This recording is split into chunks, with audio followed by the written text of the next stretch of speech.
अच्छा, किसी भी acceptable well behaved wave function के लिए आपके पास कंडीशंस क्या क्या होती हैं, क्या रिक्वायरमेंट्स होती हैं? सबसे पहली आपके पास कंडीशन है कि जो वेव फंक्शन है वो आपके पास क्या होना चाहिए, कॉन्टिन्यूस होना चाहिए। इसके जितने भी आप पार्शियल डेरिवेटिव्स लेंगे, यानी अगर आप स्पेस कोऑर्डिनेट्स की बात करते हैं ना, तो आपके पास एक एक्स कंपोनेंट होता है, वाई कंपोनेंट होता है, जी कंपोनेंट होता है, partial by partial X, partial by partial Y, partial by partial Z. ठीक है, तो ये जो आपके पास इसके जितने भी आप पार्शियल डेरिवेटिव लेंगे वो भी आपके पास कॉन्टिन्यूस होने चाहिए। और ये आपके पास ये कंडीशन उस वेव फंक्शन को स्मूथ वेव फंक्शन बनाती है। नेक्स्ट आपके पास जो सेकंड रिक्वायरमेंट है वो क्या होनी चाहिए कि जो वेव फंक्शन है वो आपके पास स्क्वायर इंटीग्रल होना चाहिए। स्क्वायर इंटीग्रल का क्या मतलब है कि इस तरह से अगर आप एक इंटीग्रल लिख के Sai star Sai D tau, तो इस इंटीग्रल को एग्जिस्ट करना चाहिए, इसका आंसर इनफाइनाइट नहीं आना चाहिए। ठीक है, इसकी कोई डिफाइंड वैल्यू आनी चाहिए। थर्ड रिक्वायरमेंट है कि integral Sai star Sai D tau आपके पास क्या है, प्रोबेबिलिटी डेंसिटी है, और ये आपके पास क्या होगी, हमेशा सिंगल वैल्यूड होगी, यानी इसकी सिर्फ एक वैल्यू आपके पास आएगी। फोर्थ रिक्वायरमेंट आपके पास है इसकी कि wave function must form an orthonormal set. Orthonormal set का क्या मतलब है कि वेव फंक्शन को नॉर्मलाइज्ड भी होना चाहिए और ऑर्थोगोनल भी होना चाहिए। ठीक है, ऑर्थोनॉर्मल का मतलब है वेव फंक्शन को नॉर्मलाइज्ड भी होना चाहिए और ऑर्थोगोनल भी होना चाहिए। नॉर्मलाइज्ड होने का मतलब क्या है कि आप जब इसका ये इंटीग्रल कैलकुलेट करेंगे तो इसका आंसर 1 आना चाहिए, और ऑर्थोगोनल होने का मतलब ये है कि आप जब इसका ये इंटीग्रल निकालेंगे तो इसका आंसर आपके पास 0 होना चाहिए। अब देखें यहाँ पर इंडिसेस, इस वाले केस में, नॉर्मलाइज्ड वाले केस में जो आपके पास इंडिसेस है वो क्या है, आई और आई दोनों इंडेक्स सेम है।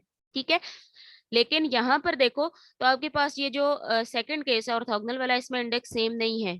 तो आप इसको लिख सकते हैं डेल्टा फंक्शन की डेफिनेशन के साथ, इसको मैच करके लिख सकते हैं डेल्टा फंक्शन की डेफिनेशन, यानी आप इस पूरे इंटीग्रल को डेल्टा आई जे लिख सकते हैं।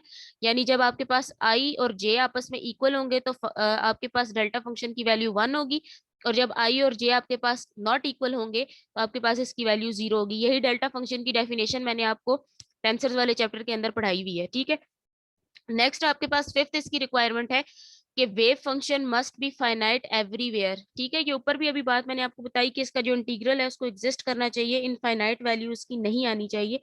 तो वेव फंक्शन की वैल्यू हर जगह पे आप देखोगे तो आपके पास फाइनाइट वैल्यू आनी चाहिए, इनफाइनाइट वैल्यू उसकी नहीं होगी।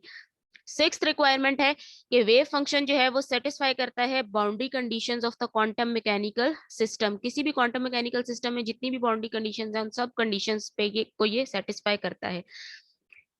नेक्स्ट है आपके पास क्वांटम मैकेनिक्स के पोस्टुलेट्स हैं, कुछ postulates of quantum mechanics. Important topic है, ये पेपर के अंदर आ सकता है।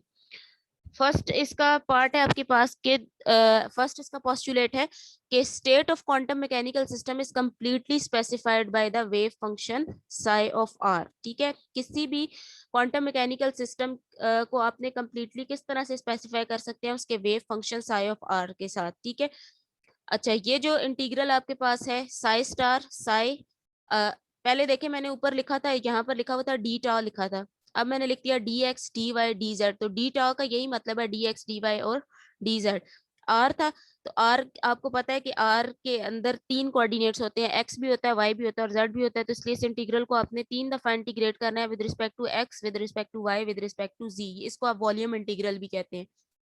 ये आपके पास क्या है, ये इंटीग्रल आपके पास इसकी प्रोबेबिलिटी है, यानी आपके पास जो पार्टिकल है वो किसी भी volume element D X D Y D Z में पाया जाता है, और किस पोजीशन पे लोकेट किया हुआ है आपने उसको आर पोजीशन पे। ठीक है, विद रिस्पेक्ट टू ओरिजिन वो आर डिस्टेंस पे है।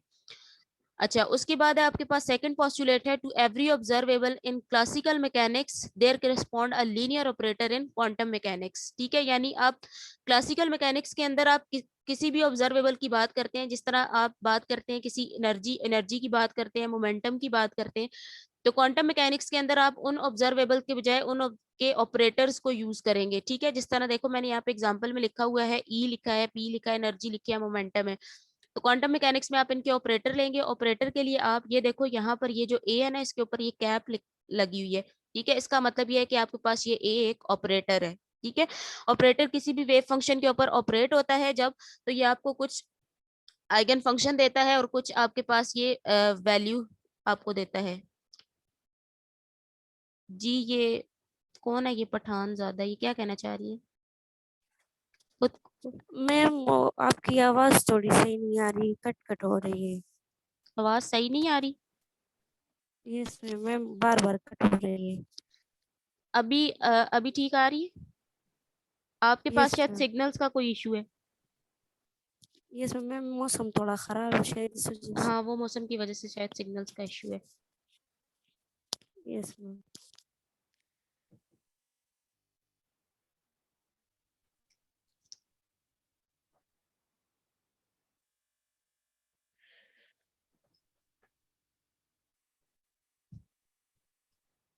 अच्छा, अब देखो आपके पास क्या है कि measurement of an observable associated with the operator A, the only value operate the only value of that ever be observed are the eigen value lambda which satisfy the eigen value equation। ठीक है, ये जो equation लिखी हुई है ना नीचे, ये a psi is equals to lambda psi, ये आपके पास क्या है? आइगन वैल्यू इक्वेशन है। अब जब आप इस ऑपरेटर को इस वेव फंक्शन के ऊपर ऑपरेट करवाते हैं ना, अभी आप आगे जाके एग्जांपल्स देखेंगे इसमें कि किस तरह से आपने किसी ऑपरेटर को किसी वेव फंक्शन के ऊपर ऑपरेट करवाते हैं, तो आपके पास एक यहाँ पर एक कांस्टेंट वैल्यू आती है। ठीक है, उस वैल्यू को आप कहते हैं आइगन वैल्यू। और आपके पास इसके साथ वही वेव फंक्शन दोबारा से वापस आता है, जिसको आप कहते हैं, वो वेव फंक्शन भी हो सकता है, इसके अलावा कोई और फंक्शन भी हो सकता है, तो इस फंक्शन को आप कहते हैं आइगन फंक्शन। ठीक है। फोर्थ पोस्टुलेट है आपके पास कि if a system is in a state described by a normalized wave function psi, then the average value या एक्सपेक्टेशन वैल्यू। ठीक है, एवरेज वैल्यू आप क्लासिकल मैकेनिक्स के अंदर एवरेज वैल्यू निकालते हैं ना, कि जितनी भी आपके पास वैल्यूज आ रही होती हैं उन सारी वैल्यूज का आप सम करते हैं और उसको जितना भी उनका नंबर होता है उसके ऊपर डिवाइड कर देते हैं। लेकिन क्वांटम मैकेनिक्स के अंदर जब आप एवरेज वैल्यू निकालते हैं तो वो आपके पास उसको आप कहते हैं एक्सपेक्टेशन वैल्यू। ठीक है, एक्सपेक्टेशन वैल्यू आप कैसे निकालते हैं? उसका सिंबल इस तरह से आप लगाएंगे, यानी ये ऑपरेटर ए है, इसके गिर्द आपने इस तरह से सिंबल लगाना है, इसका मतलब है कि आपने इसकी एक्सपेक्टेशन वैल्यू निकालनी है। एक्सपेक्टेशन वैल्यू कैसे निकालेंगे? Integral minus infinity to infinity psi star, ये फिर ऑपरेटर इसके दरमियान में, देन साई और साथ में डी टाउ आपके पास आ जाएगा। ठीक है। फिफ्थ है आपके पास ये, अब ये सारी जो है ना डेफिनेशन या ये पोस्टुलेट्स मैं बता रही हूँ, ये आगे जाके ना एग्जांपल्स में यूज होंगे, तो फिर आपको ज्यादा सही से इसकी समझ आएगी कि किस तरह से आपने निकालनी है एक्सपेक्टेशन वैल्यू। अच्छा, फिफ्थ पोस्टुलेट है कि wave function of a system evolves in time according to the time dependent Schrodinger wave equation. तो वेव फंक्शन जो है किसी भी सिस्टम का, उसको आप किस तरह से फाइंड कर सकते हैं? आप time dependent Schrodinger wave equation लगाएंगे। श्रोडिंगर वेव इक्वेशन होती है H psi is equal to E psi. Psi is a function of R and T, space and time दोनों का फंक्शन है ये। ठीक है, स्पेस टाइम कोऑर्डिनेट है। और एनर्जी की जगह पे देखें आप, ई की जगह पे हमने इसकी ऑपरेटर इक्वेशन लगाई हुई है, एओटा एच का partial psi by partial T. ठीक है, ये आगे जाके हम फाइंड करेंगे कि एनर्जी का जो ऑपरेटर है वो किसके, ऑपरेटर इक्वेशन है वो इसके बराबर किस तरह से आती है। ऑपरेटर्स क्या होते हैं? ऑपरेटर्स आपके पास इंपॉर्टेंट रोल प्ले करते हैं फॉर्मुलेशन ऑफ क्वांटम मैकेनिक्स में। ऑपरेटर आपके पास एक मैथमेटिकल एंटिटी है जिसको आप ऑपरेट करवाते हैं किसी भी वेव फंक्शन के ऊपर, और वो वेव फंक्शन किसी और फंक्शन में कन्वर्ट हो जाता है, चेंज हो जाता है। फॉर एग्जाम्पल आपके पास डी बाई डी एक्स है, D two by D x square है, तो ये आपके पास सारे क्या है? ऑपरेटर है। क्वांटम मैकेनिकल लैंग्वेज में हम इनको ऑपरेटर्स कहते हैं। ऑपरेटर इक्वेशन आपके पास क्या है कि अगर आपके पास एक ऑपरेटर ए है जो कि इसका फंक्शन है एक्स और पार्शियल बाय पार्शियल एक्स का फंक्शन है, तो इसको आप लिख सकते हैं कि ऑपरेटर आपके पास इक्वल है x partial by partial x. तो अब सपोज करें कि आपके पास ये आप पार्शियल बाय पार्शियल एक्स और इसके साथ आपने ये एक्स लिख लिया। ठीक है, ये जो partial by partial x function है, इसके साथ आपने एक्स लिया और इसके ऊपर आपने एक वेव फंक्शन साई अप्लाई करवा लेना है। ठीक है, यानी इस इक्वेशन का मतलब है कि आप इसको इस तरह से लिख सकते हैं और इसके साथ आपने एक साई के ऊपर इसको ऑपरेट करवाया। अब देखो ये दो फंक्शन बन रहे हैं, पार्शियल बाय पार्शियल एक्स है और एक्स और साई ऑफ एक्स मल्टीप्लाई हो रहे हैं, तो इसका डेरिवेटिव आप कैसे लेते हैं? आप इसके ऊपर प्रोडक्ट रूल लगाते हैं। ठीक है, जब आप इसके ऊपर प्रोडक्ट रूल लगाएंगे तो एक्स का डेरिवेटिव क्या होगा? 1, और psi of X as it is plus X as it is, और साई ऑफ एक्स का डेरिवेटिव हो जाएगा partial psi by partial X. अच्छा, उसके बाद देखो आप इसको जब हम सॉल्व करेंगे तो ये साई ऑफ एक्स बनेगा और ये एक्स, ये बनेगा आपके पास एक्स साई ऑफ एक्स। तो अब देखो 1 plus x partial by partial X है, साई ऑफ एक्स को यहाँ से हमने कॉमन ले लिया है, तो साई ऑफ एक्स आपके पास क्या है, ये आपके पास कोई भी एक आर्बिट्रेरी आपने फंक्शन लिया है, ठीक है, कोई भी फंक्शन आपने इसमें कंसीडर कर लिया, तो इसका मतलब है दोनों तरफ से अगर साई और साई को हटा दें तो आपके पास ये इक्वेशन जो है, रिलेशन आपके पास इक्वल आता है 1 plus x partial by partial x के बराबर आता है, ठीक है। इसको आप कहते हैं operator equation. Eigen value equation क्या होती है? आइगन वैल्यू इक्वेशन ये होती है कि जब आप किसी भी ऑपरेटर को किसी फंक्शन के ऊपर ऑपरेट करवाते हैं तो ये आपको सेम फंक्शन देता है with the multiple of certain constant, ठीक है। यानी अगर आपने क्या किया, यहाँ पर देखो, ये आपके पास एक ऑपरेटर था ए, इसको आपने इस फंक्शन साई ऑफ एक्स के ऊपर ऑपरेट करवाया, तो इसने कोई कांस्टेंट के मल्टीपल के साथ आपको यही फंक्शन दोबारा से वापस दे दिया, ठीक है। साई ऑफ एक्स आपको दोबारा से वापस मिल गया, लेकिन with a multiple of this constant lambda. तो इस इक्वेशन को आप कहते हैं आइगन वैल्यू इक्वेशन। इसमें जो लैम्डा होता है इसको हम कहते हैं आइगन वैल्यू, और ये जो साई है आपके पास इसको आप कहते हैं आइगन फंक्शन, ठीक है। इसकी एग्जांपल ले लेते हैं। हम एक कंसीडर करते हैं एक ऑपरेटर है आपके पास partial square by partial X square, इसको आपने ऑपरेट करवाना है, फंक्शन आप ले लेते हो cos ऑफ 3x, ठीक है। cos ऑफ 3x के ऊपर जब आप इसको ऑपरेट करवाएंगे तो फर्स्ट डेरिवेटिव, एक डेरिवेटिव जब इसका लेंगे तो cos 3x का डेरिवेटिव हो जाएगा sin 3x, sin 3x और 3x का डेरिवेटिव 3 मल्टीप्लाई हो जाएगा, ठीक है। उसके बाद आपके पास आएगा नेक्स्ट, यहाँ से इसको मैं आपको लिख के बता देती हूँ। cos 3x का डेरिवेटिव होगा आपके पास sin 3x, और साथ में 3x का डेरिवेटिव 3 आ जाएगा, साथ एक partial by partial x as it is साथ में आएगा, ठीक है। पार्शियल बाय पार्शियल x आपके पास एज इट इज आएगा। फिर इसका सेकंड डेरिवेटिव आप जब लेंगे तो cos का माइनस साइन होता है, ठीक है, तो माइनस एक साइन बाहर आ रहा है, साइन का डेरिवेटिव अगेन cos 3x हो जाएगा, 3x का डेरिवेटिव 3, 3 और ये वाला 3 मिल के आपके पास क्या हो जाएगा, -9 cos 3x। तो देखें आपके पास ये फंक्शन दोबारा से वापस आ गया, cos 3x आपके पास दोबारा से वापस आ गया, लेकिन साथ में आपके पास एक कांस्टेंट आ रहा है, इसके साथ मल्टीप्लाई हो रहा है -9, तो -9 आपके पास यहाँ पे क्या है, इसकी आइगन वैल्यू है, और जो फंक्शन है वो cos 3x है, इसको हम कहते हैं eigen function for the operator partial square by partial X square, ठीक है। इसके लिए आपके पास ये आइगन फंक्शन है। तो नेक्स्ट डेफिनेशन आपके पास, नेक्स्ट डेफिनेशन है degenerate eigen values. Degenerate eigen values क्या होती हैं कि जब ऑपरेटर को आपने ऑपरेट करवाया दो लीनियरली इंडिपेंडेंट फंक्शंस के ऊपर, तो ये आपको सेम आइगन वैल्यू दे, यानी फंक्शन आपके पास चेंज हो सकता है, आइगन फंक्शन चेंज हो सकता है, लेकिन आइगन वैल्यू सेम रहे। तो इस तरह की जो आपके पास ऑपरेटर्स होते हैं या इस तरह की जो आइगन वैल्यूज आती हैं इनको हम कहते हैं डीजेनरेट आइगन वैल्यूज, ठीक है। फॉर एग्जांपल, इसकी भी एग्जांपल अगर आप देख लें कि d2 by D x square आपने एक ऑपरेटर लिया, इसको आपने cos 4x के ऊपर ऑपरेट करवाया, ठीक है। ये cos 4x आपके पास फंक्शन है, इसके ऊपर ऑपरेट करवाएंगे तो आपको ये क्या देगा, उसी तरह से आपने इसका डबल डेरिवेटिव लेना है, तो ये आपके पास -16 cos 4x आएगा। इसी तरह आप सेम आइगन फंक्शन ले, सेम ऑपरेटर लें और इसको आप किसी और आइगन फंक्शन यानी sin 4x के ऊपर ऑपरेट करवाएं, तो आपके पास देखो अगेन -16 आइगन वैल्यू आ रही है, आइगन फंक्शन चेंज है लेकिन आइगन वैल्यू सेम आ रही है। तो इस तरह की जो आइगन वैल्यूज होती है इनको हम कहते हैं डीजेनरेट आइगन वैल्यूज, ठीक है। ये दो इक्वेशंस आपको सेम आइगन वैल्यू -16 दे रही है, इसलिए हम उसको क्या कहते हैं, डीजेनरेट आइगन वैल्यूज। नेक्स्ट आपके पास है simultaneous eigen function. Simultaneous eigen function क्या होता है कि आप ने क्या किया कि एक आइगन वैल्यू इक्वेशन ली, यानी ए, एक ऑपरेटर आपने इस वेव फंक्शन के ऊपर ऑपरेट करवाया तो आपको एक आइगन वैल्यू ए मिली, और अगेन आपको वही वेव फंक्शन मिला। फिर आपने एक दूसरा ऑपरेटर लिया, उसको उसी वेव फंक्शन के ऊपर ऑपरेट करवाएंगे, आपको क्या होगा कि एक और आइगन वैल्यू बी मिलेगी और सेम फंक्शन आपको वापस मिलेगा।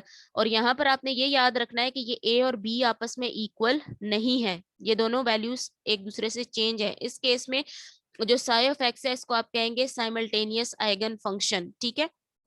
किस किस का साइमल्टेनियस आइगन फंक्शन है, ये ऑपरेटर ए का भी और ऑपरेटर बी का भी, और इसके करस्पॉन्डिंग आपके पास दो आइगन वैल्यूज आ रही हैं, एक ए आइगन वैल्यू आ रही है और एक बी आइगन वैल्यू आ रही है। सपोज करते हैं कि आपके पास एक operator partial by partial X है, दूसरा ऑपरेटर आपके पास partial by partial X square है, और आपने जो वेव फंक्शन ले लिया वो आपके पास क्या है, E raise to the power 3x के बराबर है। ठीक है, तो पहला जो ऑपरेटर है वो उसके ऊपर अगर आप ऑपरेट करवाएं तो आपके पास क्या आंसर आएगा, 3e⁻³ आ गया। ठीक है, ई पावर एक्स का डेरिवेटिव होता है ई पावर एक्स, और देखो साथ में 3x है ना, तो 3x का डेरिवेटिव 3 आ जाएगा। इसी तरह सेकंड जो ऑपरेटर है partial square by partial X square, उसको अगर आप ऑपरेट करवाएंगे ई पावर 3x के साथ, तो ये क्या हो जाएगा, 9e⁻³ के बराबर आएगा। सो e⁻³ देखो आपके पास दोनों केसेस में सेम आ रहा है, लेकिन साथ में आइगन वैल्यू एक केस में 3 आ रही है, एक में 9 आ रही है। तो इसका मतलब है कि जो e⁻³ है उसको आप कहते हो simultaneous eigen function of operator partial by partial x and partial square by partial X square. यहाँ तक किसी को कोई मसला है तो पूछ लें, किसी को कोई मसला है तो पूछ लें।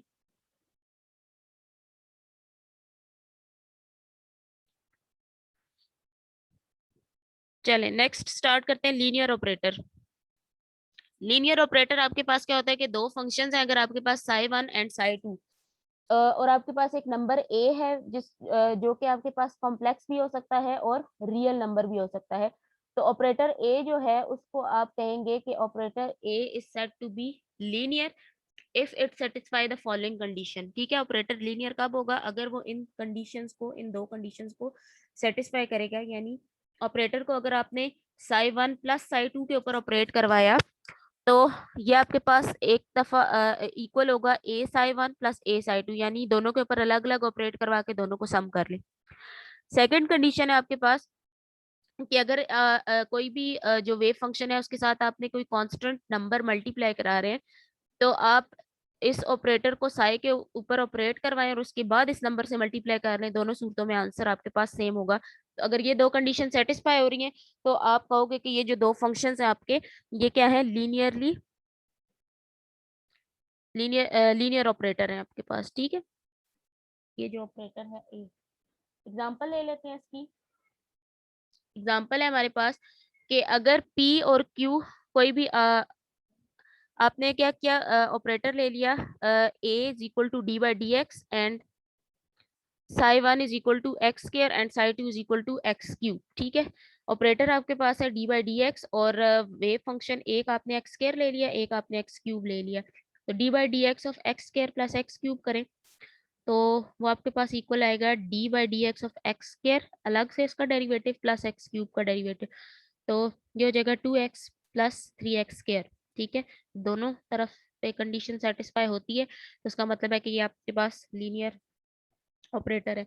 उसके बाद है complete set of eigen functions. Complete set of eigen functions आपके पास क्या होता है कि consider a set of orthonormal eigen functions. आपने एक ऑर्थोनॉर्मल आइगन फंक्शंस का सेट ले लिया, psi 1 psi 2 and psi 3 up to सोन, तो उनका लीनियर कॉम्बिनेशन अगर आप लिख लें a1 psi 1 a2 psi 2 up to सोन an साइन, तो ये आपके पास इक्वल होगा summation I varies from 1 to n a i psi I. ठीक है, इसको आप समेशन की फॉर्म में लिख सकते हैं। ए आई आपके पास सारे क्या है, रियल भी हो सकते हैं, कॉम्प्लेक्स भी हो सकते हैं, और इनके जो लीनियर कॉम्बिनेशन है वो कन्वर्ज करेगा, और आप एक न्यू फंक्शन यहाँ से डिफाइन कर सकते हैं। वो न्यू फंक्शन आपके पास क्या हो सकता है, psi equals to summation I varies from 1 to n A I psi I. तो ए आपके पास सेट ऑफ आइगन फंक्शंस है, तो ये आपके पास complete set of eigen functions को शो कर रहा है। ठीक है, ये आपके पास complete set of eigen functions को शो कर रहा है। उसके बाद हमारे पास डिफरेंट ऑपरेटर्स हैं और उनकी वैल्यू है। सबसे पहले आपके पास है मोमेंटम ऑपरेटर। मोमेंटम ऑपरेटर को आप कैसे निकाल सकते हैं, वेव फंक्शन को अगर आप कॉम्प्लेक्स फॉर्म में लिखें तो कॉम्प्लेक्स फॉर्म में आप वेव फंक्शन को लिख सकते हैं E raise to the power iota के एक्स माइनस ओमेगा टी। ये आपके पास एंगुलर वेव नंबर है, ओमेगा आपके पास एंगुलर फ्रिक्वेंसी है। डिफरेंशिएट करें इसको 1 को। ठीक है, ये क्वेश्चन नंबर 1 इसको कह दें, और इसको आप डिफरेंशिएट कर लें with respect to X. With respect to X जब आप इसे डिफरेंशिएट करेंगे तो यहाँ पर हो जाएगा partial psi by partial X, और यहाँ पर हो जाएगा ई पावर आयोटा के एक्स माइनस ओमेगा टी का डेरिवेटिव क्या होगा, ई पावर आयोटा के एक्स माइनस ओमेगा टी, और आयोटा के एक्स माइनस ओमेगा टी का derivative with respect to X आपके पास क्या होगा, आयोटा के होगा। टी के रिस्पेक्ट से ये वाली टर्म आपके पास 0 हो जाएगी। ठीक है, तो यहाँ से ये 0 हो गई, तो ये आ गया ई, ये जो आपके पास